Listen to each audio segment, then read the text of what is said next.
Selamat datang di Beetle Channel, semoga kita bahagia. Jangan lupa subscribe, like, komen dan share agar channel ini semakin berkembang. Terima kasih. Novel Kekuasaan dan Kekayaan, Bab 272. Oke, tidak apa-apa, lanjutkan revisi Anda. Dong Suebing meninggalkan kamar dan pergi ke dapur. Yu Meixia yang masih mencoba membalas SMS tersebut, segera meletakkan ponselnya. Buahnya akan segera siap. Tolong beri saya waktu sebentar. Dong Suebing tersenyum. Kak Yu, lanjutkan saja semsmu. Saya tidak sedang terburu-buru. Oh, apakah itu laki-laki dari pendaftaran rumah tangga? Bagaimana karakternya? Yu Meixia memandang Dong Suebing dan menjawab dengan lembut. Menurutku karakternya cukup bagus. Dong Suebing bertanya, bagaimana dengan kondisi keluarganya? Berapa banyak orang di keluarganya? Dia anak laki-laki satu-satunya, dan kondisi keluarganya tergolong baik. Dia tinggal bersama orang tuanya. Yu Meixia menjawab dan dengan cepat menjelaskan. Saya tidak menanyakan hal ini kepadanya. Dialah yang bercerita padaku tentang keluarganya. Ketua Dong sebenarnya aku. Yu Meixia tergagap. Ketua Dong, bolehkah saya mendiskusikan sesuatu dengan Anda? Aku ingin pindah bersama Yu Qianqian. Dong Suebing terkejut, dan suasana hatinya semakin buruk. Yu Meixia dengan cepat menjelaskan. Saya tidak bermaksud apa-apa. Aku hanya merasa tinggal di sini akan mengganggumu. Dong Suebing menghela nafas dalam hatinya. Kapan kau meninggalkan? Saya akan mencari apartemen terdekat pada sore hari.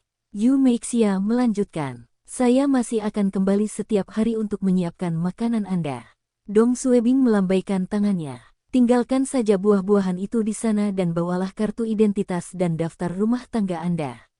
Yu Meixia tertegun tapi tidak berani bertanya kemana mereka pergi. Dia pergi ke kamarnya untuk berganti pakaian dan membawa kartu identitasnya. Mereka keluar dari tempat tinggal keluarga, dan dia bertanya, Ketua Dong, apakah kita akan menyewa apartemen? Ya, perkebunan Hua Mei. Ini adalah perkebunan tingkat menengah berusia 1 tahun di dekatnya dan berada di area yang nyaman. Ada toko-toko dan makanan di dekatnya. Taksi berhenti di depan perkebunan, dan Dong Suebing memasuki perkebunan dengan Yu Meixia di belakangnya.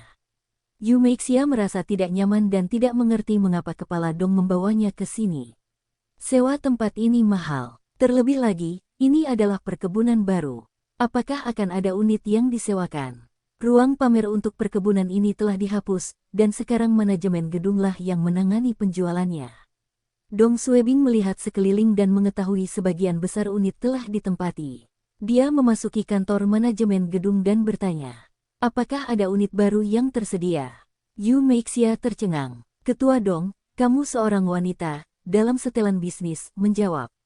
Semua unit sudah terjual, dan kami hanya memiliki 1 unit showroom yang tersisa. Dong Suebing berpikir sejenak. Baiklah, tunjukkan padaku unit itu. Unit showroom ini untuk melayani pembeli untuk melihat apartemen sebenarnya. Partisi dan tata letak unit sama dengan apartemen lainnya di gedung ini. Namun biasanya letaknya di lantai dasar. Unit-unit ini telah direnovasi sepenuhnya dan sedikit lebih murah. Unit showroom ini terletak di gedung apartemen 1 unit 101 dan berperabotan lengkap. Dong Suebing melihat sekeliling dan merasa puas dengannya. Seberapa besar unit ini, dan berapa harganya? Wanita itu menjawab, ini unit 2 kamar tidur, dan luas lantainya sekitar 80 meter persegi. Totalnya sekitar 300.000 RMB, dan 4.100 RMB per meter persegi. Apartemen ini dianggap mahal di Kabupaten Yantai. Namun dibandingkan dengan Beijing, yang harga per meter perseginya puluhan ribu, hal ini bukanlah apa-apa. Dong Suebing menanyakan beberapa detail lebih lanjut dan berjalan mengelilingi unit. Yu Meixia juga menyukai unit ini, dan dia juga melihat sekeliling. Dong Suebing tahu apa perasaan saudari Yu. Beberapa tahun yang lalu, setelah keluarga Dong Suebing menjual rumah mereka, dia dan ibunya terus berpikir untuk memiliki rumah sendiri lagi. Berbeda dengan menyewa rumah untuk ditinggali, betapapun megahnya rumah kontrakan itu tetap bukan milik mereka. 1 jam kemudian, Dong Suebing memberitahu staf wanita itu. Terima kasih, kami akan melihat-lihat dulu. Setelah wanita itu pergi, Yu Meixia bertanya, mengapa kamu melihat apartemen ini? Dong Suebing tidak banyak bicara dan mengeluarkan kartu bank dan memberikannya kepada Yu Meixia. PIN itu adalah tanggal lahirku. Saya seorang PNS dan tidak pantas menggunakan nama saya. Anda akan membeli apartemen ini atas nama Anda dan melakukan pembayaran penuh untuk itu. Jika pengelola gedung tidak dapat memproses transaksi hari ini, maka Anda melakukan deposit terlebih dahulu. Yu Meixia tersentak. Kamu ingin membeli apartemen ini? Dong Suebing mengangguk. Aku akan menunggumu di sini.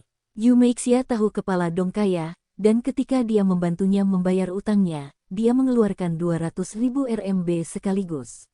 Yu Meixia tidak tahu dari mana kepala Dong mendapatkan uangnya, dan bahkan bertanya-tanya apakah dia menerima suap. Tetapi sampai dia melihat Dong Suebing memperdagangkan saham sehari sebelumnya, dia mengerti. Yu Meixia melihat kepala Dong diam, dan dia tidak berani bertanya apapun. Dia membawa kartu bank itu dan berjalan ke kantor manajemen gedung. Yu Meixia kembali setelah sekitar 1 jam dan mengembalikan kartu bank serta tanda terimanya kepada Dong Suebing. Transaksi selesai. Dong Suebing mengambil kartu bank darinya dan bertanya, apakah sudah dibayar penuh? Ya, mereka bilang kita bisa pindah hari ini. Tapi masih ada beberapa dokumen yang harus kami selesaikan beberapa hari kemudian.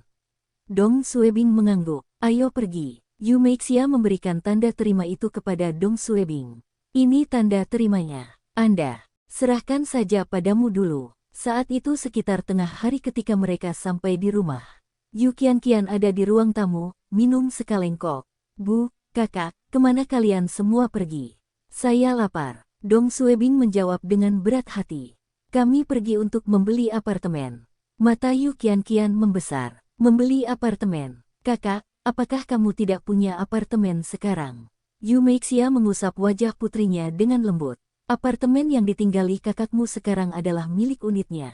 Dong Suebing duduk di sofa dan melambai kepada mereka. Qianqian, saudari Yu, kemarilah. Ada yang ingin kubicarakan dengan kalian semua. Pasangan ibu dan anak itu berjalan mendekat, dan Dong Suebing melanjutkan. Kalian semua pergi dan kemasi barang-barang kalian, dan kalian berdua akan pindah ke perkebunan Hua Mei hari ini. Yu Meixia terkejut. Bagaimana kita bisa melakukan ini? Kami menyewa kamar saja sudah cukup. Dong Suebing menggelengkan kepalanya. Saudari Yu, aku akan memberimu apartemen ini, dan ini juga terakhir kalinya aku membantumu. Yu Meixia menjabat tangannya. Tidak, kami tidak dapat menerima apapun lagi darimu. Apartemen itu hampir 400.000 RMB. Saya Dong Suebing menyelanya. Duduklah dan dengarkan aku. Saudari Yu, aku jauh lebih muda darimu, dan aku tidak seharusnya memberitahumu hal ini. Tapi di usiamu, dan Qianqian masih muda. Tidak mudah membesarkannya sendirian. Anda juga harus mencari pasangan. Petugas dari Departemen Pendaftaran Rumah Tangga itu berhubungan baik denganmu, kan? Anda harus memutuskan sendiri. Jika menurutmu pria itu baik padamu dan Qianqian, kalian berdua harus bersama. Yu Meixia hampir menangis. Tidak ketua Dong, tidak seperti ini. Dong Suebing menyela lagi. Menjadi penolong saya bukanlah solusi jangka panjang, dan Anda harus menjalani hidup Anda sendiri. Pria itu masih tinggal bersama orang tuanya dan belum mempunyai rumah sendiri.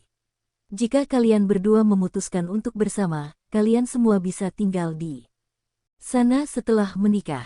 Perlakukan saja apartemen itu sebagai hadiah pernikahan dariku. Oh, aku akan membantumu mencari pekerjaan lain suatu saat nanti. Jika kamu sudah menikah, kamu harus berhenti bekerja sebagai pembantu. Meskipun Dong Suebing tidak bersedia, dia tetap menghormati keputusan Yu Meixia. Setiap orang yang mengenal Dong Suebing tahu bahwa dia memperlakukan teman dan kerabatnya dengan baik, bahkan lebih baik daripada memperlakukan dirinya sendiri. Dia telah mempertimbangkan masa depan Yu Meixia. Dengan apartemen, suami, dan pekerjaan baru, dia seharusnya tidak menderita di kemudian hari. Mata Yu Qianqian memerah. Bungkam, apakah kita harus pergi? Yu Meixia menggigit bibir bawahnya dan menahan air matanya. Yu Qianqian memandang Dong Suebing dan memegang lengan ibunya. Bungkam, aku tidak mau pergi. Bisakah kita tetap di sini? Yu Qianqian belum pernah bertemu dengan petugas dari Departemen Pendaftaran Rumah Tangga, tapi dia tahu bahwa tidak ada yang akan memperlakukannya lebih baik daripada kepala Dong. Dia menyukai tempat ini dan menyukai kakak ini.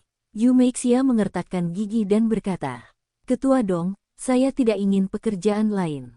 Aku akan menjadi penolongmu seumur hidupku." Dong Suebing tertawa. "Bagaimana kamu bisa mengatakan ini? Bagaimana kamu bisa tetap menjadi penolongku setelah kamu menikah? Ini tidak benar. Aku tidak akan menikah lagi. Petugas itu dan kami tidak bersama." "Benar-benar. Lalu bagaimana jika kamu menemukan dirimu seorang pria di masa depan? Dengarkan aku dan terima apartemen itu. Bagaimanapun, rumah itu atas namamu, dan kamu bisa tinggal di sana setelah menikah." Dong Suebing takut dia akan menghentikannya pergi. "Baiklah, pergi dan kemasi barang-barangmu." Yu Qianqian panik. "Bungkam, bungkam." Dong Suebing menepuk kepala Yu Qianqian. "Qianqian, jadilah baik. Saya akan mengunjungi Anda ketika saya ada waktu luang." Yu Meixia tidak bisa menahan air matanya lagi dan menangis. Dong Suebing bisa merasakan sakit hatinya. "Kakak Yu, jangan seperti ini. Bukan berarti kami mengucapkan selamat tinggal selamanya." Yu Meixia menangis lebih keras. "Kepala Dong Hicks petugas itu dan saya tidak bersama Hicks. Saya tidak merasakan apapun terhadapnya. Dialah yang mendekati saya Hicks. Aku tidak tahu bagaimana menolaknya Hicks. Aku tidak punya niat untuk menikah lagi. Aku bahkan tidak pernah memikirkan hal ini Hicks. Aku tidak menginginkan apartemen itu. Aku tidak menginginkan apapun." Dong Suebing dengan cepat menghapus air mata dari wajah Yu Meixia. "Jangan menangis, ini salahku. Aku minta maaf, oke?" Yu Meixia menyeka air matanya dan berkata, "Tolong percaya padaku, aku tidak ada hubungannya dengan dia." Dong Suebing merasa gelisah. Dia tersenyum. "Baiklah, aku percaya padamu. Berhenti menangis. Jangan biarkan putrimu menertawakanmu. Hicks, aku ingin menyewa kamar di luar karena Suster Luan memberitahuku." Hicks memberitahuku bahwa kamu terlibat dalam banyak masalah dan kamu bahkan memaksa partai kabupaten sekretaris untuk pergi. Kak Luan takut Hicks seseorang mungkin menggunakan Qianqian dan aku sebagai alasan untuk menyebarkan rumor tentangmu dan itu mungkin mempengaruhi karirmu. Dia ingin kita pindah ke apartemennya Hicks. Aku tahu kamu menyinggung banyak orang karena aku dan aku tidak ingin membuat masalah lagi untukmu, makanya aku ingin menyewa kamar di luar Hicks. Saya tidak ingin pindah, saya ingin tinggal di sini." Dong Suebing menyadari bahwa dia telah salah memahami Yu Meixia. Yu Meixia tidak ingin pindah karena dia menginginkan privasi lebih. Ibunya lah yang takut dia akan mendapat lebih banyak masalah. Setelah insiden di mana Dong Suebing memecahkan Mercedes saat pernikahan sepupunya, ibunya khawatir dia akan mendapat lebih banyak masalah. Itu sebabnya dia ingin Yu Meixia dan Yu Qianqian tinggal bersamanya. Sebuah kesalahan besar. Bersambung, terima kasih telah menyaksikan dan mendukung channel ini.